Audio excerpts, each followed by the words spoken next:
જય સ્વામિનારાયણ તમામ વાલા હરિભક્તોને આપ સૌનું ફરી એકવાર સ્વાગત છે મારી યુટ્યુબ ચેનલ સત્સંગ સભાની અંદર. અને આજે આપણે પૂજ્ય જનમંગલ સ્વામીને ખૂબ મજા આવે એવું પ્રવચન સાંભળવાના છીએ. આપણી યુટ્યુબ ચેનલની અંદર જે પારાયણની સિરીઝ ચાલુ છે, વક્તા છે પૂજ્ય જનમંગલ સ્વામી, એનો ભાગ 4 લઈને આવ્યા છીએ. આજના આ પ્રવચનની અંદર આપણે સાંભળીશું કે જો માણસે સફળતા મેળવી હોય, ઘર અને પરિવારમાં સુખ શાંતિ જોતી હોય, તો દિવસની શરૂઆત કઈ રીતે કરવી, ભગવાનને કઈ રીતે રાજી કરી શકાય, એ બધી વાત આજે આપણે આ પ્રવચન અંદર સાંભળશું. વચનામૃતના પણ અમુક પ્રસંગો છે, પૂજ્ય પ્રમુખ સ્વામી મહારાજના જીવનના પણ અમુક પ્રસંગો છે, એ વાત આજે આપણે વિસ્તૃતથી આ પ્રવચન અંદર સાંભળશું. તો આવો આજનું આ પ્રવચન શરૂ કરીએ. એ પહેલાં જો હજી સુધી તમે ચેનલને સબસ્ક્રાઇબ નથી કરી તો ચેનલને સબસ્ક્રાઇબ કરો, વિડીયો લાઇક કરો, વિડીયોને શેર કરો. તો આવો આજનું આ પ્રવચન શરૂ કરીએ. જય સ્વામિનારાયણ. જે કઈ આ બીએપીએસ સંસ્થામાં આપણે મોટું બધું જોઈએ છીએ ને, દિલ્હીનું અક્ષરધામ કે ગાંધીનું અક્ષરધામ કે લંડનનું મંદિર, અમેરિકામાં, એ બધા સંકલ્પ બ્રહ્મ સ્વરૂપ યોગીજી મહારાજે કરેલા છે. યોગી મહારાજ પોતે એટલા પ્રતાપીને ઈશ્વર્યવાળા હતા, પણ એટલા છુપા રહ્યા છે ને કે વિવેક સાગર સ્વામી વાત કરે કે મંદિરના કડિયા મિસ્ત્રીને મજૂરો એને ટડકાવે. યોગી મહારાજને બધા જ ગમે તે બોલી જાય, અને બાપા પોતે અજ્ઞાની થઈને જ રહ્યા છે. અને એ વખતે યોગી મહારાજનું બધું ખાતું એવું દેશી લાગે, એટલે કોઈને બુદ્ધિમાં જ બેસે નહીં. અને સ્વામી ખેતરમાં કાંકરા વીણવા લઈ જાય અને બધું કામ એવું કરાવે. કોલેજન છોકરાઓ હોય એને ઘર ઘાસ કઢાવે. રાયણનું ઝાડ છે ગોંડલમાં, તો મહંત સ્વામી તો જબલપુરમાં ભણેલા, બીએસસી એગ્રીકલ્ચર એ જમાનામાં. અને બાપા કે એકય પાંદડો ન પડે ને ક્યાં સુધી તમારા બધા પાંદડા એક રહેવું ન જોઈએ. હવે 2 વીણે 3 પડ્યા જ કરે, સાંજ સુધી પાંદડા વીણ્યા. પણ યોગી મહારાજ આજ્ઞા એવી કરે ને, અને યુવકો હોંશે પાળતા. એ જમાનામાં તો બધા સંતોએ આપણી સંસ્થામાં બધા વૃદ્ધ સંતો, અને કઈ વ્યવસ્થા નહીં. અમે લોકો જયારે સાધુ થયા ત્યારે સારંગપુર આખા મંદિરમાં એક પંખો હતો સંત સ્વામીના માથા પર. અમારે તો 10 ફૂટ 15 ફૂટ દૂર જ બેહવાનું હોય, પંખો જ નહીં. માંદો પડે તો ગરમ પાણી મળે નહીં, કોઈ વ્યવસ્થા જ નહીં. નાસ્તો તો હતો જ નહીં. સવારે બહુ ભૂખ લાગે ને તો હાનની કઢી પડી હોય ને સવારમાં પીવાની, કાંઈ મળે નહીં. હવે અમે સાધુ છે તો યોગી મહારાજના વખતમાં તો કેવું બધું ચાલતું. અને બાપા તો બહુ તપસ્વી, બધાને કિલો બળ આપે અને અપવાસ કરાવે. નાવા જાય એની ફી હું નવડાવે યોગી બાપાને કે અપવાસ કરવો એ ફી તો જ નવડાવવા આવવાનું. પણ બધા યુવાનો છે ને હોંશે બધું કરતા. તો આજે યોગી મહારાજના આપણે થોડાક પ્રસંગો અને એના ગુણ, જેનામાંથી આપણને સારી પ્રેરણાઓ મળે. વિશેષતા તો એ છે કે યોગી મહારાજને એટલી અગવડની અંદર અખંડ આનંદ રહેતો. એ કોઈ દુનિયાના માણસને ના રહે. અપમાન કરે ને એમાં પણ આનંદ, ગમે તેવી મુશ્કેલીમાં આનંદ, અને એની જોડે રહેતા હોય ને બધાને આનંદ જ કરાવે. મુંબઈની અંદર બાપા સભા કરતા હતા ને એક શેઠ ઉભા થયા. બાપા કે ક્યાં જાઓ છો? કે જરાક ઓફિસમાં જઈ આવું. બાપા કે જરાક ન જશો, આખા જજો પાછા. ચાલુ સભામાં જ ગમત કરે બાપા. અને વાતો બધી જોઈ છે આપણે બોધ કથામાં. તો યોગી મહારાજ કાંઈ વાત હોય ને કે લો ખાનગી વાત કરીએ. ખાનગી વાત માઇકમાં કરવાની હોય, એક ખાનગી વાત કરી લે, બધા એકાગ્ર થઈ જાય. અને પછી બાપા દ્રષ્ટાંતો જ આપે. બધા એની કથામાં બધા દ્રષ્ટાંતો જ હોય વધારે. પણ યોગી મહારાજ ભોળા ભલા દેખાતા, પણ ભલ ભલાને ઢાળી દેવા પુરુષ હતા. એકવાર જોગમાં આવેલી માણસ ખસે જ નહીં. બધાના વખાણ એવા કરે, માનતાને એવા આપે, કોઈનું અપમાન કરે નહીં. કોઈ કીર્તન ગાય ને તો બાપા કે ઓહો મૂર્તિ ખડી કરી દીધી, આ તો બ્રહ્માનંદનો અવતાર છે એવું કે. કોઈ શેઠ આવ્યા હોય તો એ બાપા કે ઓ નાળિયેરના પાણી પીવડાવો શેઠ બાપાને. હવે નાળિયેર તો મંદિરમાં ક્યાં હતા, એની ગાડીની ડેકીમાંથી નાળિયેર કાઢવાનું આપણે, અને એનું પાણી એને પીવડાવવાનું. બાપા કે નાળિયેરના પાણી પીવડાવો, ક્યાંથી લેવા? ડ્રાઈવરને કે ભાઈ શેઠને પાવાનું છે, એટલે એનું હોય. પણ બાપા એવું બોલે ને એટલે બધા પાણી થઈ જાય. અને સ્વામી તો કે જવા નહીં દઈ, જમ્યા વગર તો જાવું નહીં, 2 દાડા રહી જાવ, નકર મોટર આડા હોઈ જશું, મારા ગળાના હામ છે ને. આવું બધું યોગી મહારાજનો પ્રેમ. ડોક્ટર સ્વામી, મહંત સ્વામી, આ બધા વિવેક સાગર સ્વામી સાધુ થાય. ડોક્ટર સ્વામી તો કે જો સાધુ થવાની વાત કરશો ને તો મંદિરમાં જ નહીં આવવું, પછી સત્સંગમાં જ નહીં આવું. યોગી મહારાજને સ્પષ્ટ કહી દીધું ડોક્ટર સ્વામી. પણ યોગી બાપાનું નિશાન હતું કે આ બધાને બનાવવાના જ છે. તો વિવેક સાગર સ્વામી બધા આવા બધા ભણેલા ટેક્સટાઇલ એન્જિનિયર, સારા ડિગ્રીઓ એ જમાનામાં મેળવી અને ડોક્ટરો થઈ. અને એ જમાનામાં યોગી મહારાજની ભેગો આ ભીડો વેઠવો, ગામડામાં ફરવું, અને ઉનાળાના તાપમાં અપવાસ કરાવે. અડવાળમાં વિવેક સાગર સ્વામી આવ્યા, નારાયણ ભગત એનું નામ, એટલે યુવકમાં જ નારાયણભાઈ હતું પટણી. અને બાપા ઉઠીને સીધા જ ગયા ડેલા બારી આગળ, દરવાજા આગળ. ઓહો, મારા જીવન પ્રાણ આવી ગયા. બથમાં લઈને એવા ભેટ્યા, સ્વામી કે શરીર કેમ ફૂંકાઈ ગયું છે, જગતને ગંધ કાઢી નાખી છે. આમ યોગી મહારાજ એવું બોલે ને, વારી જાય માણસ. આજે વાણી છે ને યોગી મહારાજની એટલે ગવાય છે કે અમૃતથી ભરી. અમુકની વાણી છે ને, મહાન સ્વામી પ્રવચન કર્યું છે કે વાણી કરાવે લાણી અને વાણી ફેરવે પાણી. એમ યોગીજી મહારાજની એવી પવિત્ર વાણી, એના પ્રસંગો આપણે જોશું. યોગી બાપા છે, કોઈ દાડો ક્યારેય એને આનંદ એનો જ હતો, અવગુણ જ ન લે કોઈનો, જિંદગીમાં નહીં. બાપા કે ઝેર પીવાનો રસ્તો છે, એ રસ્તા જ બંધ. આફ્રિકામાં યોગી મહારાજ એક ચંદુભાઈની ગાડીમાં બેઠા હતા, અને ગાડી ચંદુભાઈ હાંકે ને યોગી મહારાજ તો આંખું બંધ કરીને માળા ફેરવી, અને ચંદુભાઈ ગાડી ઊભી રાખી અને નીચે ઉતર્યા. એટલે બાપાએ આંખો ખોલી કે શું થયું ભાઈ, ગાડી બગડી કઈ, પંચર પડ્યું? કે ના બાપા, પાટીઓ ખસેડવા ઉતર્યો છું. કેમ પાટીઓ ખસેડવું? એ કે પાટીઓ લખ્યું છે ડાયવર્ઝન. તો સ્વામી કે પણ આપણે ફેરવીને લઈ લો ને બીજો રસ્તો છે. કે બીજો રસ્તો છે ને એ તો 2-4 કિલોમીટર દૂર છે ને, તો સામે જ ગામ છે. પણ આ લખ્યું છે ને બાપા કે એ તો આ તો પુલ બની ગયા હોય ને તો પાટિયા કોઈ ફેરવતું જ નથી આફ્રિકા મીકી, રસ્તો ચાલુ થઈ ગયો હશે. સ્વામી બીજી વાર ના પડીને તોય પેલી ગાડી પાટીઓ ખસેડીને જવા દીધી. ગામની ભાગોળ આવી ને તો પુલનું કામ ચાલુ, અને ગાડી વળે નહીં. ત્યાં 1.5-2 કિલોમીટર ગાડી રિવર્સ કરવી પડી. યોગી મહારાજ કેવું બોલ્યા કે અક્ષરધામના ગેટ આગળ પહોંચી ગયા હોય ને આપણે, જો કોઈનો અવગુણ લેશો ને તો ત્યાંથી ગાડી રિવર્સમાં આવશે. બાપા કે યોગી મહારાજ છે ને આમ તરત એવું આપી જ દે મુદ્દો એવો. એટલે રસ્તા જ બંધ. અને ગોંડલની અંદર એક આપણે ગોવિંદસિંહ ચુડાસમા, એ પોતે યોગીજી મહારાજના જોગમાં આવ્યા. આમ તો શાસ્ત્રી મહારાજના જોગમાં આવેલા, પણ ગઢડાની જગ્યા છે ને, ગઢડા મંદિરની જગ્યા, એ જગ્યા એ ગોવિંદસિંહ ચુડાસમા કલેક્ટર આવેલા ભાવનગરમાં. સ્વતંત્ર ભારત ઓલા રજવાડા બધા એક કર્યા વલ્લભભાઈ સરદારે. એ વખતે જયારે અંગ્રેજો ગયા ત્યારે એમને કલેક્ટર તરીકે પહેલા કલેક્ટર નિમાણેલા ભાવનગરમાં, અને આપણે ગઢડાની જગ્યાએ ગોવિંદસિંહ ચુડાસમાએ આપેલી. હવે એમની લગ્ન એની દીકરીના કર્યા, અને 12-15 વર્ષ થયા પણ કોઈ દીકરો નહીં.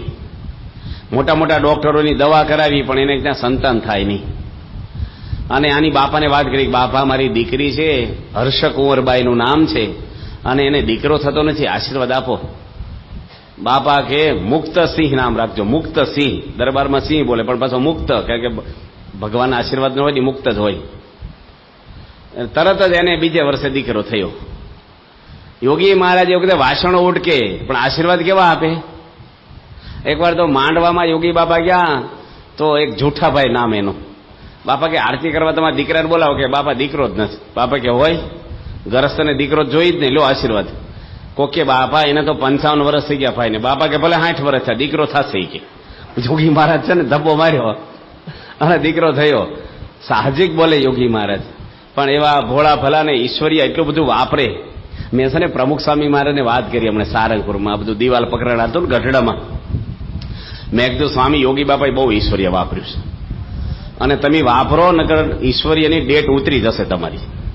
કેટલી ઉંમર થઈ, હવે વાપરવું જ જોઈએ તમારે. સ્વામી કે તમે વાપરો. મેં કીધું પૂછવાય ન રહી, આપ્યું નથી અમને. બાપા કે જાઓ આપ્યું તમને, વાપરો. મેં કીધું તમે ન વાપરો અમને શું આપો, તમે વાપરો જ તે કીધું.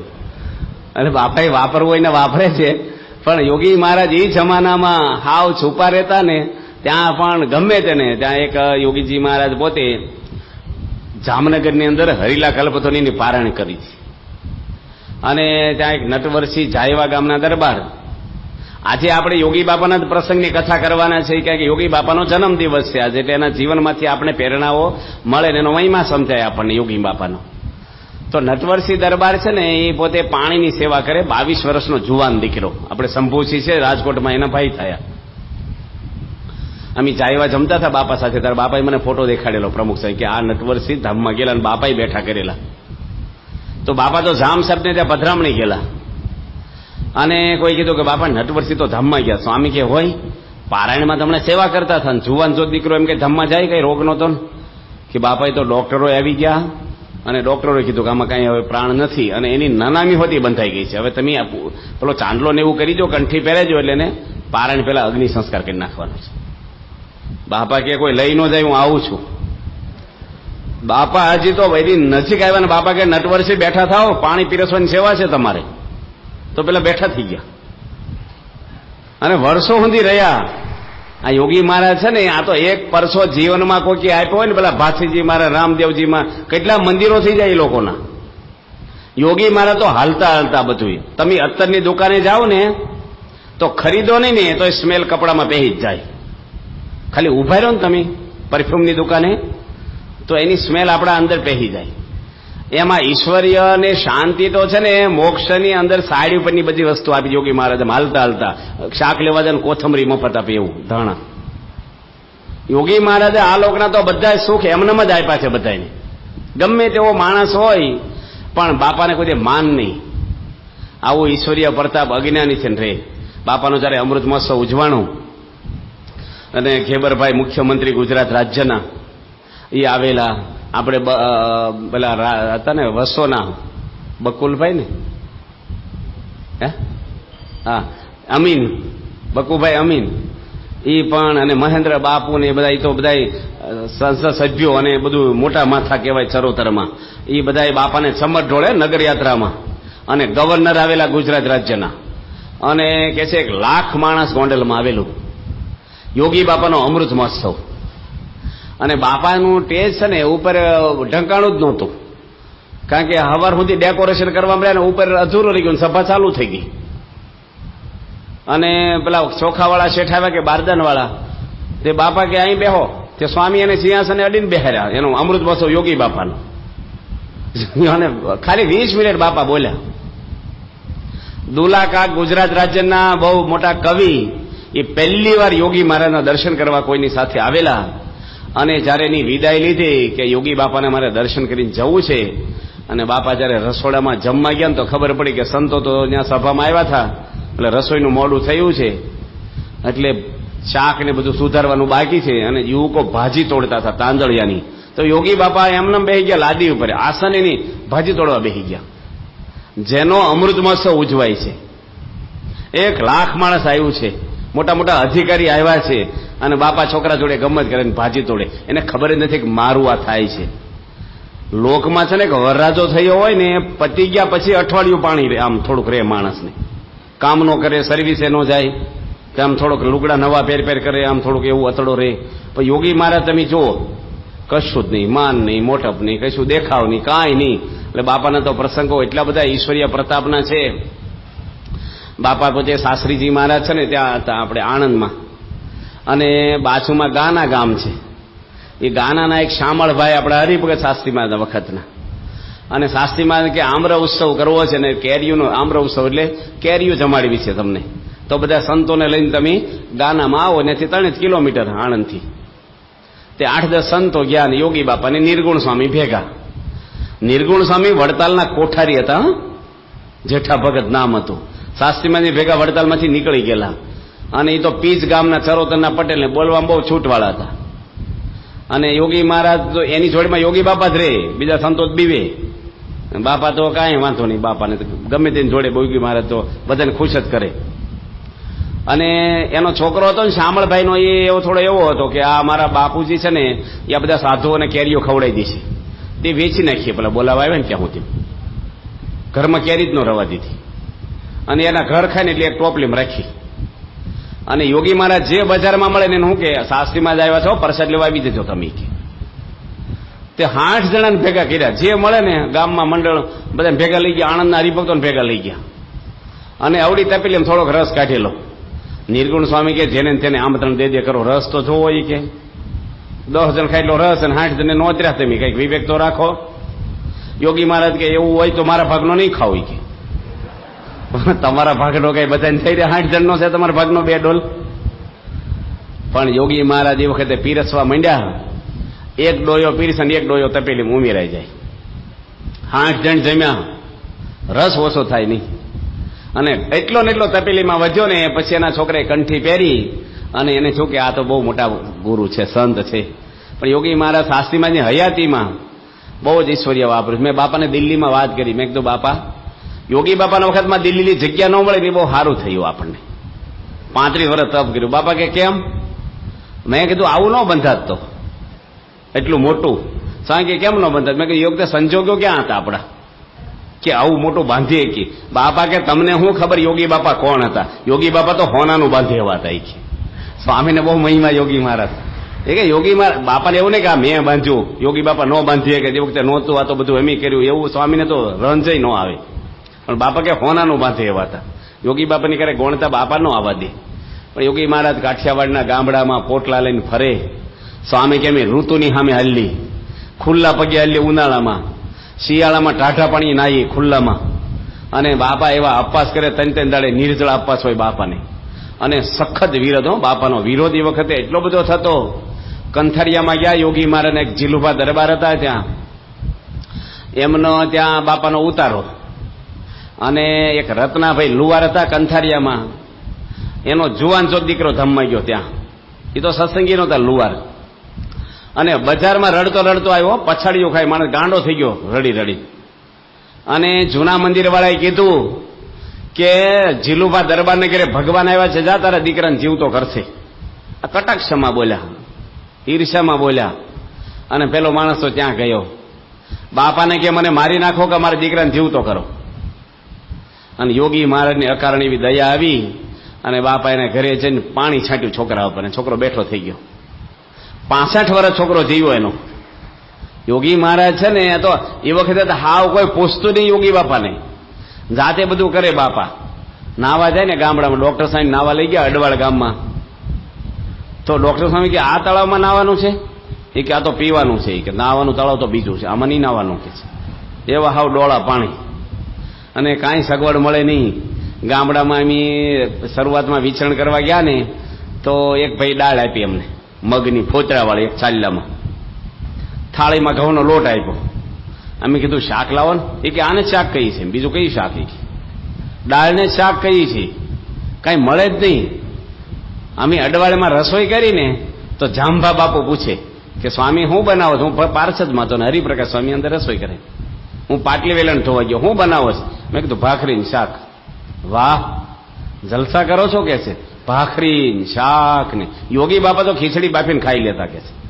એટલે ભાખરી શાકમાં અત્યારે તે બાપુ હોય તો બીપી વધી જાય ને. આ જોવે ને રહોડા આપડા, એટલું બધું લેવલ એનું આમ. અને હજડ બહુ નિયમ વાળા. યોગી બાપા બપોર હુવે નહીં, જ્યાં માળા જ કરવાની. બહુ બહુ બધા કડક. એ વખતે ગામડામાં, આજે પણ સૌરાષ્ટ્રમાં બધા નિયમ ધર્મ વાળા બહુ. અને બાપા અડવાળમાં ને બધે મહિનો રે મોજી દળમાં. અને યોગી મહારાજ એ વખતે એકવાર ગોંડલમાં હતા અને હરિલા કલ્પતરુ ગ્રંથ બહાર પડેલો, પેલા શાસ્ત્રીમાનું જીવન છે કે યજ્ઞ પુરુષ કે એવું બહાર પડ્યું. અને એની 12 રૂપિયા કિંમત. તે ગિરીશભાઈ એક મોરબીના આવ્યા ત્યાં દર્શન કરવા. હવે એ તો બહુ જ ગરીબ માણસ. અને વર્ષોથી એનું ફેમિલી કે અમને મંદિરોના દર્શન તો કરાવો. ગઢડા, ગોંડલ, સારંગપુર અમે મંદિરો જોયા નથી કે છે. એ કે ભાડાની સગવડ હોવી જોઈએ ને. બિચારો હાવ ગરીબ. ભાડું થાય તો આપણે જઈને કે પૈસા ક્યાં છે ઘરમાં. તે 2 વર્ષે એને પૈસા કંઈક થોડાક ભેગા થયા. તે ગોંડલ પેલા આવ્યા, યોગી બાપાના દર્શન કર્યા. બાપા કે આ નવો ગ્રંથ બહાર પડ્યો તેમ ખરીદી લો. ગિરીશભાઈ કે મારે નથી ખરીદવો હોય કે, અમારે તો હજી ગોંડલ જાવ, સારંગપુર જવાનું, ગઢડા જવાનું છે, અમારે પૈસા નથી કે. બાપા કે તમારું નામ શું? કે ગિરીશભાઈ. તે બાપાએ પેન લઈને ગ્રંથ ઉપર નામ લખી નાખ્યું કે હવે તો લેવો જ પડે, તમારું નામ લખાઈ ગયું કે. સેલ્સમેન તો યોગી મહારાજ એવા ને. અને પેલાને પડકારી દીધો. અને પાછા શું કે અંબાલાલભાઈ પૈસા આપી દો. પેલા પૈસા ખિસ્સામાં જેટલા રૂપિયા હતા, મૂળ 12-13 રૂપિયા, તો બસનું ભાડું 1.5-2 રૂપિયા હોય એ જમાના. અને હાવ ખાલી થઈ ગયા, 8 નો ખિસ્સા. એટલે બૈરા છોકરા કે કેમ મોઢું પડી ગયું ને હું ચોપડી લઈને આવ્યા? એ કે હવે હાલીને જવાનું છે મોરબી કે. હું થયું? એ કે બાપા બધું લઈને ચોપડી આપીને પૈસા લઈ લેતા. તે બધા ઉદાસ થઈ ગયા કે માણ 2 વર્ષે આપણે જાત્રા કરવાની થઈ, એમાં પાછું આવું થયું. અને બિચારા કેવું લાગે, આપણે અવગુણ આવી જાય ને એવું છે ને. પણ એક મોટર વાળો નથી નીકળ્યો કે હાલો કોઈને સારંગપુર આવવું છે. સત્સંગી હતા. પેલા કે ભાઈ અમારે ગઢડાઈ જવું છું, સારંગપુર પર ભાડું જ નથી કે. પણ હું તો સત્સંગી છું અને મારે તો ડીઝલ બળવાનું છે, મફત બેસી જાવ કે. અમારે ગઢડાઈ દર્શન કરાવતો જાવ તમને. અને એટલો હેત થયો ને તે ઠેઠ મોરબી મોટર લઈને મૂકી આવ્યો દર્શન કરાવીને. ભાઈ આ યોગી મહારાજ છે. જો શરૂઆતમાં એવું લાગે આપણને કે બાપાએ આમ કર્યું તેમ કર્યું. વલ્લભભાઈ આપણે રાજુલાવાળા છે ને, જેના કીર્તનો ઘણા બધા સાંભળીએ છીએ, એ તો માર્ગી પંથમાં હતા અને ભજનાનંદી બહુ હતા. અને એમની એ કંઠી સ્વામિનારાયણની પહેરી અને ચામડીનો રોગ થયો એને, અસહ્ય પીડા થાય. પેલો બાવો કે મારો દોરો કાઢી નાખ્યો છે ને એટલે તને ચામડીનો રોગ થયો છે ને હળી હળીને મરી જશે, માટે કંઠી કાઢી નાખ, મારી માફી માગી જા અને મારો દોરો પાછો પહેરી લે તો તને સારું થશે. વલ્લભભાઈ બાપાને વાત કરી અને તેથી નિષ્ઠા થઈ નહોતી કે બાપા મારા જૂના ગુરુ છે ને આવું કે છે. બાપા કે બાવો તમારી માફી માગવા આવે કે આપણે છે ને માફી માગવાની કે, અને એ તમારા તે કંઠ્યું પહેર છે. યોગી મહારાજ આમ મોડી વાત ના કરે. અને બાવો હતો ને એની પત્ની બાવણ હતી ને એને ભૂત વળી ગયો થોડા ટાઈમ પછી. તે બધું ચાણ લઈ આવે ને રસોઈમાં નાખે, કચરો નાખે અને હેરાન કરે બાવાને. તે મહિનો છો ને બાવો ત્રાસી ગયો. વલ્લભભાઈ કે મારી માફી માગી દે ને કંઠી પહેરી જા ને તો તને ભૂત નીકળી જાય ત્યારે બૈરી.